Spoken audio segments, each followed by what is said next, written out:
আব্দুল আওয়াল, হ্যাঁ তোমার সকল বন্ধুদেরকে ডেকে নিয়ে আসো, আজকে সবাইকে বিস্কুট বিতরণ করব। জি বাবা নিয়ে আসি। বন্ধুরা চল, আমার বাবা সবাইকে বিস্কুট খাওয়াবে। হ্যাঁ, হ্যাঁ, চল চল। চল। এখন আমি কি করি?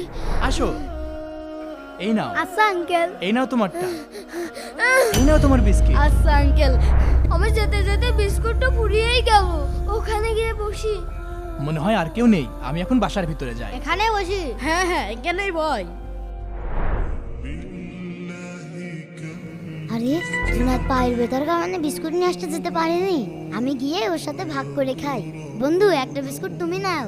আচ্ছা বন্ধু। এই জুনায়েদের পায়ে সমস্যা বলে জুনায়েদ বিস্কুট নিতে পারেনি, আব্দুল আলোর বিস্কুট থেকে ভাগ দিচ্ছে। চল আমরাও দিয়ে দিই। ঠিক বলেছিস, চল। বন্ধু জুনায়েদ, এই না আমার পক্ষ থেকে একটা। এই নে বন্ধু, আমার পক্ষ থেকে একটা। ধন্যবাদ বন্ধুরা। মনে রাখবে বন্ধুরা, শেয়ারিং ইজ কেয়ারিং। ভিডিওটি ভালো লাগলে অবশ্যই লাইক করবে।